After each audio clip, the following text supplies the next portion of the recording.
Hi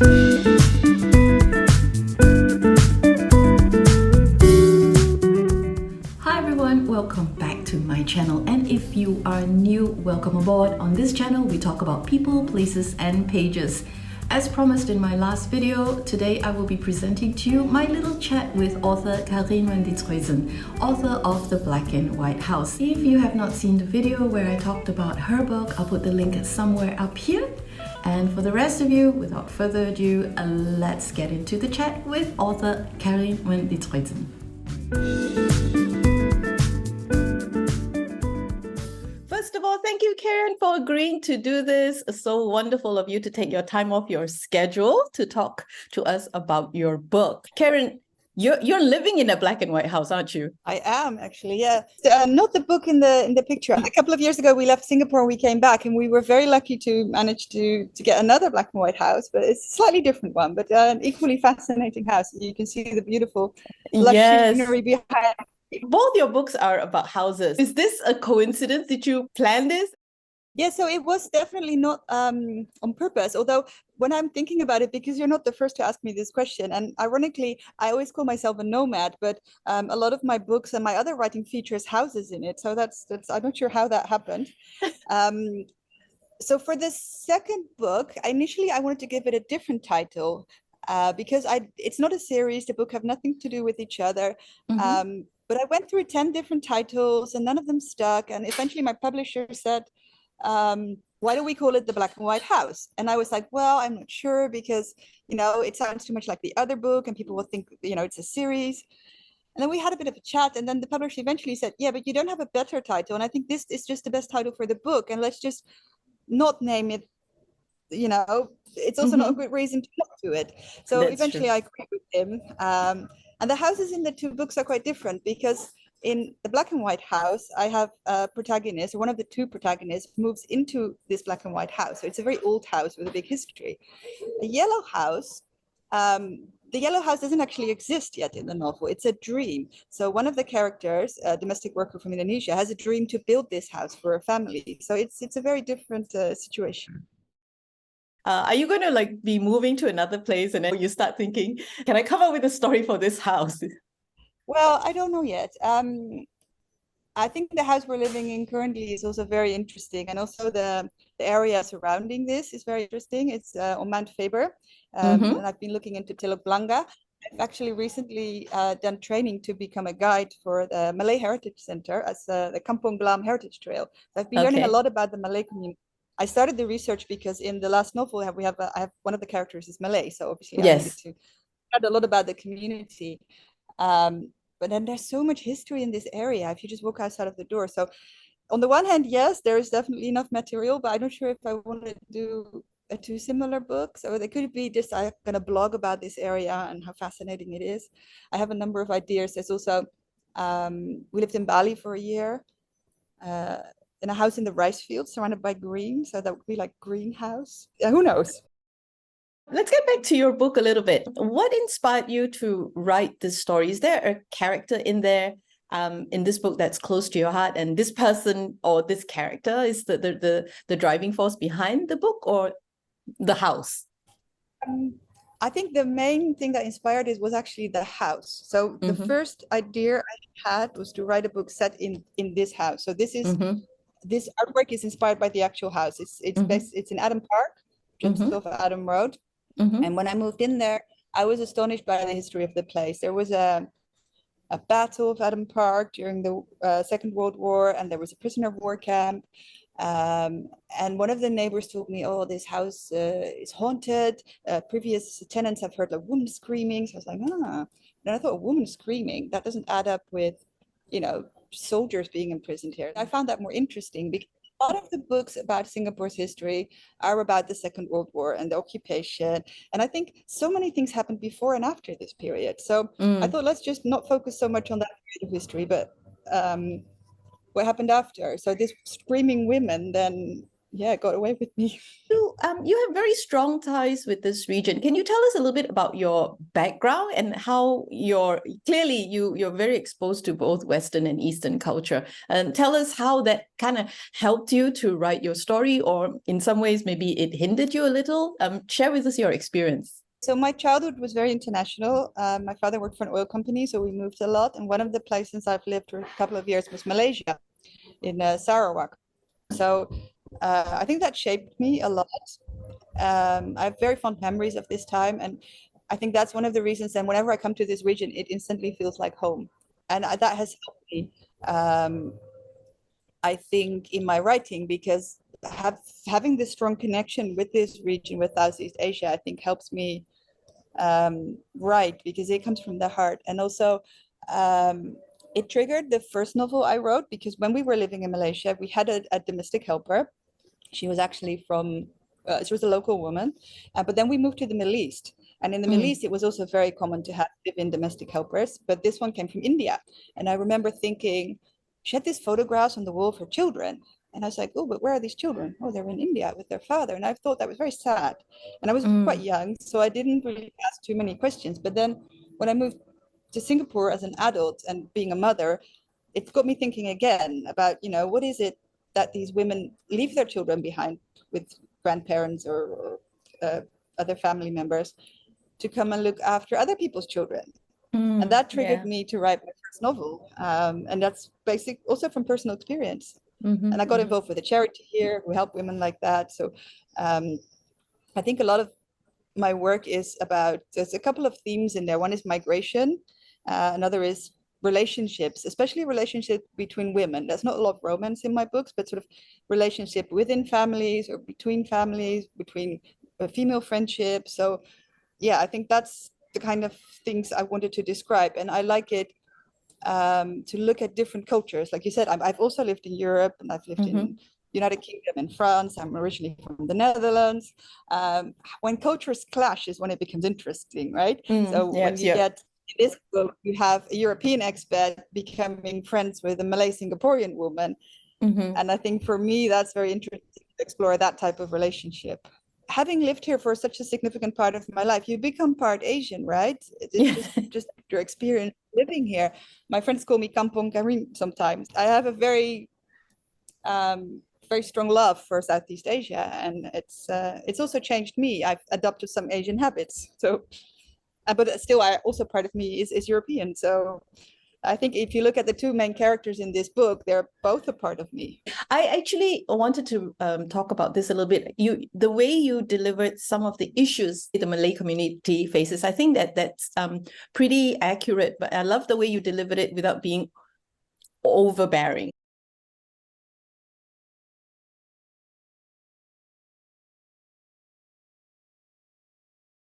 I hope more people would read this book also, just to hear a different side of the story. We hear a lot about the local perception about things, and I think the advantage that you have is that you actually bring in both sides of the story. The values are pretty much the same. It's all got to do with the family, wanting a family, not sure if you're ready to have a family and all that. I think that's very well weaved into the story. I really enjoyed that.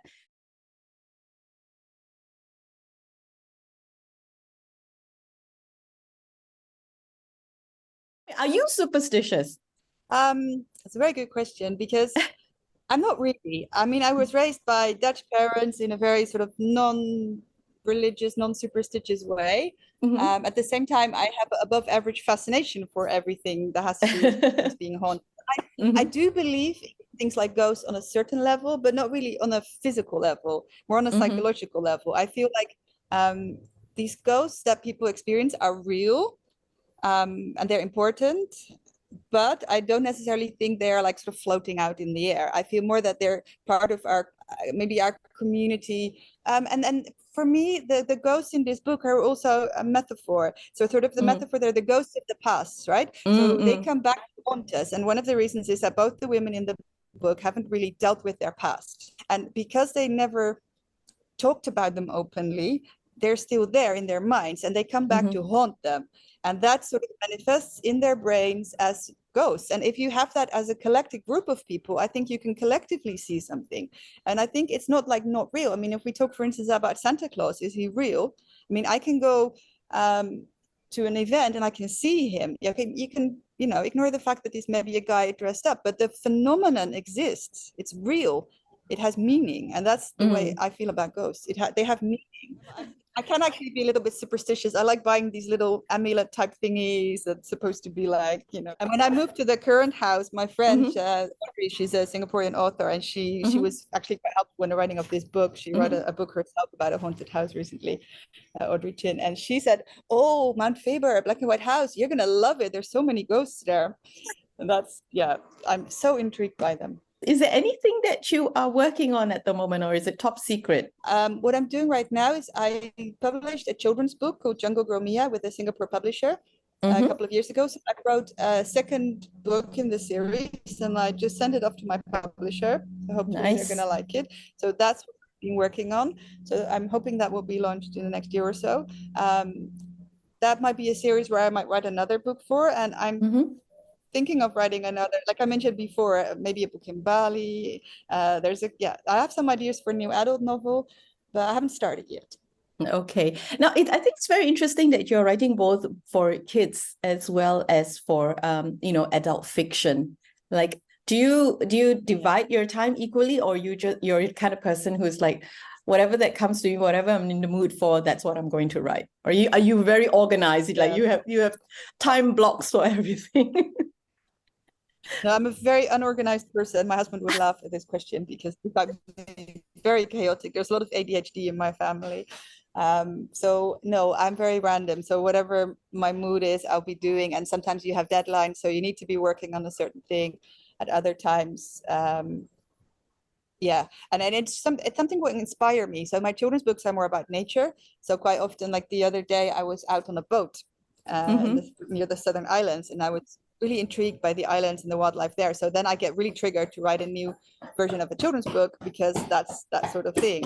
So I can imagine if I would now go on a trip to Bali, I would be very much inspired to start writing that adult novel set there. So that's, it's whatever floats by, inspires me, I'll do next. And I can do multiple things at the same time as well. I asked a lot of authors this question, that is, what is one piece of writing advice that you're glad you didn't follow?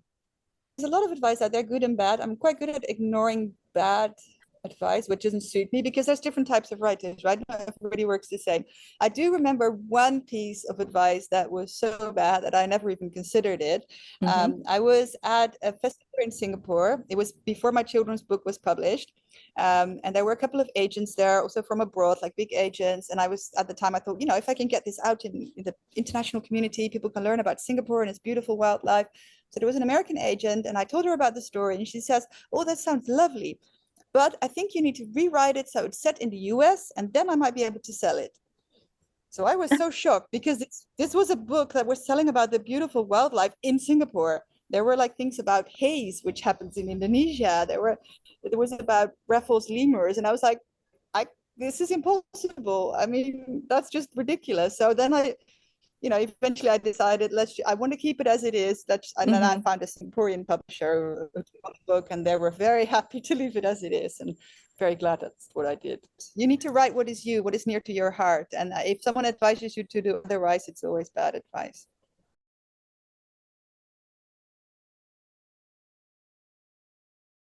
But this is Anna. The first chapter is Anna. So she's walking on the road. She's very new to Singapore. This is like one page into the book, so pretty much the beginning still. Is this it? Is this the new house Tom had been so mysterious about? Tom is her husband, by the way. Not yet, be patient. But is it like this one? It is so gorgeous, I know. Anna was going to say big, too big for the two of them, bit daunting.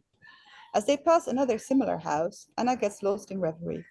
She never expected to find old houses like these surrounded by jungle, just minutes away from a Singapore filled with skyscrapers rising up in steel and glass. These white facades with stark black beams look as if they belong in a different continent, a different era. The familiarity of the place feels almost eerie. When they approach the third house, Anna startles. A woman draped in blue is sitting on the concrete barrier, staring at the building. Anna jumps aside when a car whooshes past and pulls over her head. The red-haired driver winds down the car window and leans out. Her shrill voice shatters the gentleness of nature as she addresses the seated woman. "Excuse me, what are you doing here? Why do you think you can loiter here?" The woman gets up. For a moment, it looks as if she wants to say something. Then she scuttles backwards, pulls her dark blue headscarf deeper over her forehead, and breaks into a trot past Tom and Anna towards the main road. Anna looks after her, then turns to Tom. "What happened there?" "I've no idea." In front of them, the car has moved up the street. Anna can hear its door slam shut before the woman, in leggings and a sports top, only little more than a bra, disappears into the next house up. Bewildered, Anna follows Tom to the house the blue-robed woman had sat in front of. The pillared house crouches against the incline of the hill behind it, stately like a posh old lady, arrogant, but a little faded. "Are you serious?" She blinks and peers underneath the pillars, her eyes adjusting to a sudden shade. Tom fumbles with keys in his hand. "The house is not as big as it looks," he says, trying to reassure her as he tries the keys one by one. "Downstairs is nothing but the front door, some storage and a stairway up. The main house only has 3 bedrooms. Still more than they need." "What do you mean, the main house? What else is there?" He doesn't answer, but pulls her into the shadow of the portico. "Is this where the carriage of the masters would have pulled up to protect them from that nasty tropical sun?" Anna jokes, then cringes. Suddenly, she feels very blonde. Lovely. So Thank that's when Anna you. first sees the house, first sees Salima, and it all starts from there. Thank you so much. That's great. I love chatting with authors, hearing them read the story in their own voice, and also understanding a little bit about their writing process. I always find that very helpful and very inspiring and motivating. So I hope you have enjoyed the video and the chat that I've had with Karien. Please remember to give this video a thumbs up, subscribe to my channel if you haven't already, and please share this video so more people can appreciate the book and get to know Karien better and get to know me better as well, I suppose. Until I see you again, remember to be kind and be brave. Bye! Video editor June here. I do apologize for the quality of the video. We were chatting over Zoom. The Wi-Fi was a little bit sketchy, but I did my best to fix it. The beautiful pictures of the black and white house that you've seen in this video and also in part 1 is available from a free ebook that you can download from the Singapore Land Authority website. Link in the description box below. Thank you so much, and I'll see you again really soon. Bye!